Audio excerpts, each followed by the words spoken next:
बूढ़े पिता के सवाल। एक पिता की दर्द भरी कहानी। एक 80 वर्षीय व्यक्ति अपने 45 वर्षीय उस शिक्षित बेटे के साथ अपने घर में सोफे पर बैठा था। अचानक उनकी खिड़की पर एक कौवा बैठ गया। पिता ने अपने बेटे से पूछा, यह क्या है?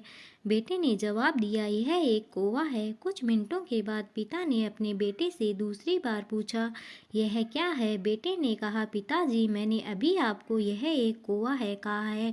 थोड़ी देर बाद बूढ़े पिता ने फिर से अपने बेटे से तीसरी बार पूछा, यह क्या है? इस समय बेटे के स्वर में कुछ जलन महसूस हुई।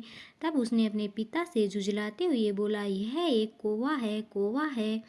थोड़ी देर बाद पिता ने फिर से अपने बेटे से चौथी बार पूछा, यह क्या है? इस बार बेटा अपने पिता पर चिल्लाया, आप मुझसे बार बार एक ही सवाल क्यों पूछते रहते हैं? हालांकि मैंने आपको कई बार बता चुका हूँ कि यह एक कौवा है। क्या आप इसे समझ नहीं पा रहे हैं? थोड़ी देर बाद पिता अपने कमरे में गए और एक पुरानी डायरी लेकर वापस आए, जिसे उन्होंने अपने बेटे के जन्म के बाद से बनाए रखा था। एक पेज खोलने पर उन्होंने अपने बेटे को उस पेज को पढ़ने के लिए कहा। जब बेटे ने इसे पढ़ा तो निम्नलिखित शब्द डायरी में लिखे गए थे, आज मेरा 3 साल का छोटा बेटा सोफे पर मेरे साथ बैठा था।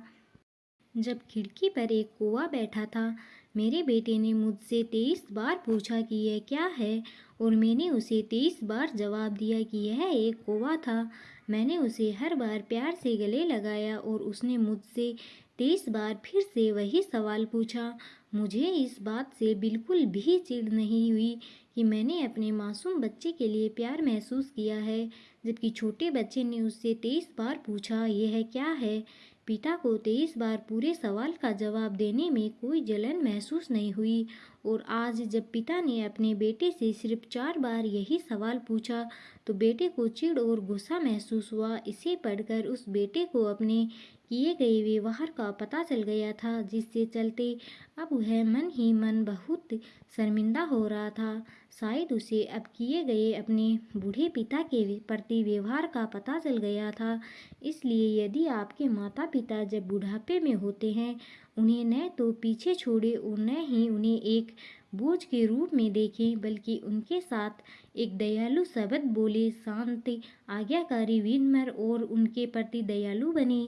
अपने माता पिता के प्रति विचारशील रहे।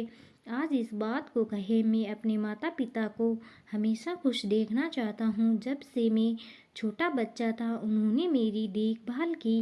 उन्होंने हमेशा मुझ पर अपने निस्वार्थ प्रेम की वर्षा की। उन्होंने आज समाज में मुझे एक व्यक्ति के रूप में प्रस्तुत करने के लिए तूफान और गर्मी को देखे बिना बिना सभी पहाड़ों और घाटियों को पार किया।